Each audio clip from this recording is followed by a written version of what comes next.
En 2010, un grupo de patólogos revisó más de 1000 momias egipcias y cientos de esqueletos antiguos buscando una sola cosa: cáncer. Lo sorprendente fue que casi no encontraron ningún caso.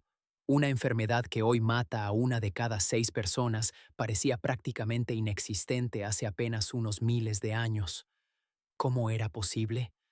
La mayoría cree que la respuesta está en que nuestros ancestros vivían menos tiempo, pero la realidad es mucho más compleja, y entenderla cambia por completo la forma en la que vemos el cáncer hoy. El cáncer no es una enfermedad moderna, existe desde hace millones de años.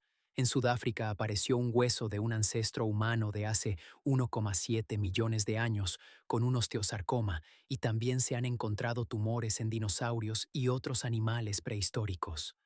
El cáncer forma parte de la propia biología de la vida multicelular. Entonces, si siempre existió, ¿por qué ahora es tan frecuente?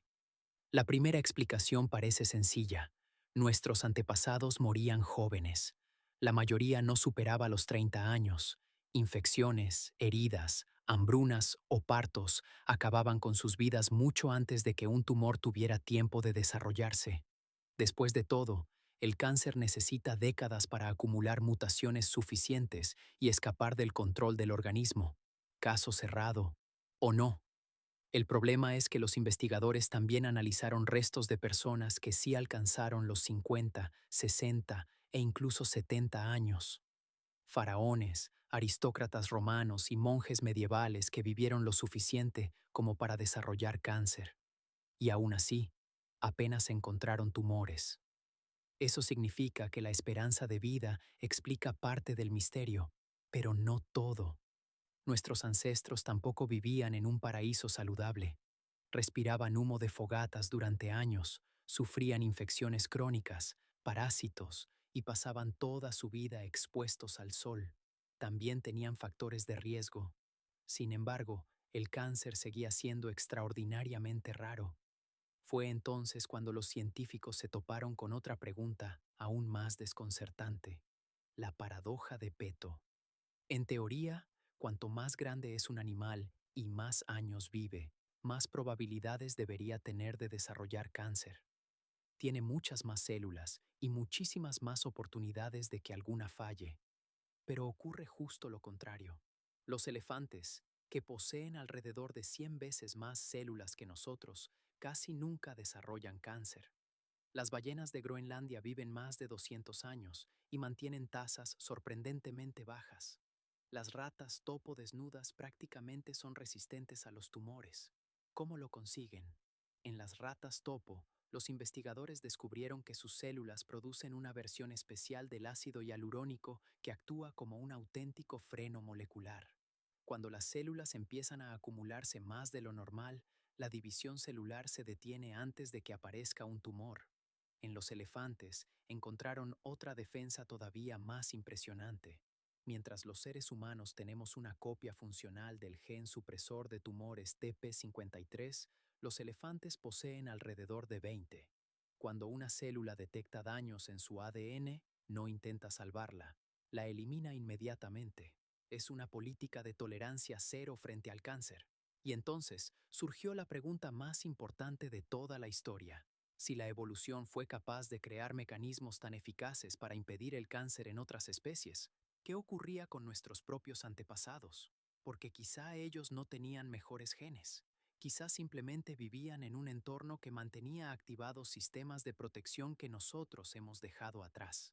Y para comprobar esa idea, los investigadores viajaron hasta uno de los pueblos más sorprendentes del planeta. Ese pueblo son los Tsimané, una comunidad indígena de la Amazonía boliviana que todavía vive de la caza, la pesca y la agricultura. En 2017, un estudio publicado en The Lancet analizó las arterias de cientos de Tsimané mayores de 70 años y encontró algo extraordinario. 9 de cada 10 no presentaban signos de enfermedad cardiovascular. Sus arterias estaban mucho más limpias que las de la mayoría de personas de la misma edad en los países desarrollados. Pero lo más interesante no eran solo sus arterias. Los científicos descubrieron que su estilo de vida mantenía muy baja la inflamación crónica. ese estado silencioso que hoy sabemos favorece el crecimiento de muchas enfermedades, incluido el cáncer, porque una mutación por sí sola no siempre basta para crear un tumor, también necesita un entorno que le permita crecer.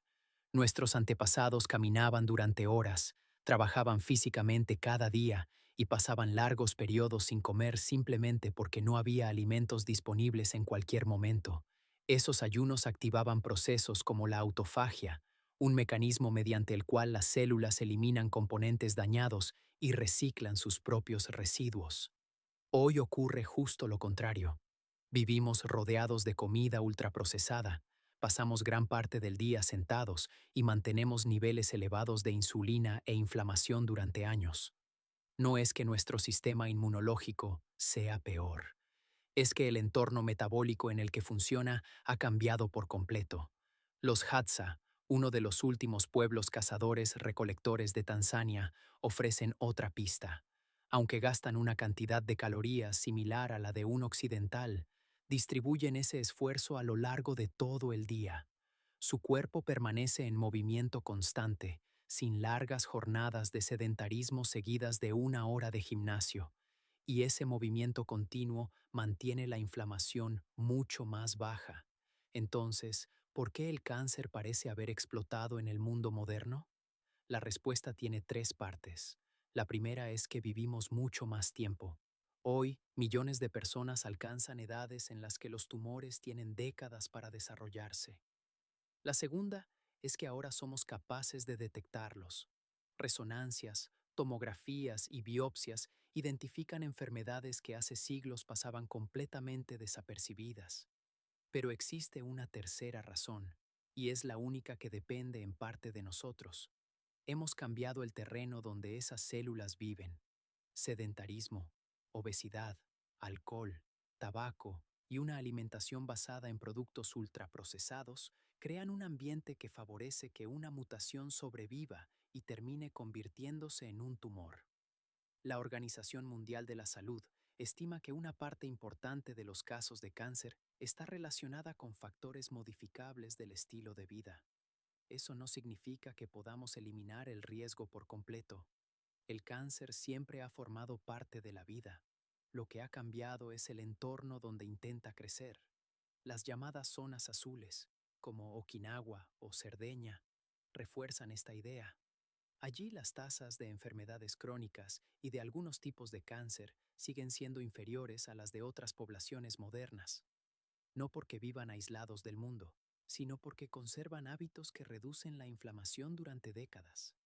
Movimiento diario, alimentos poco procesados y una vida social más activa. Al final, la historia no trata de volver al pasado ni de idealizar a nuestros ancestros. Trata de entender un patrón que se repite una y otra vez. Elefantes, ratas topo, ballenas, pueblos indígenas y poblaciones longevas tienen estrategias diferentes, pero todas consiguen lo mismo: dificultar que el cáncer encuentre un terreno fértil donde crecer. La diferencia es que ellos nacieron dentro de ese entorno. Nosotros, por primera vez en la historia, tenemos la posibilidad de decidir cuánto nos acercamos a él. Si te interesan este tipo de historias sobre el cuerpo humano, la evolución y la ciencia que cambia nuestra forma de entender la salud, suscríbete porque aquí todavía queda mucho por descubrir.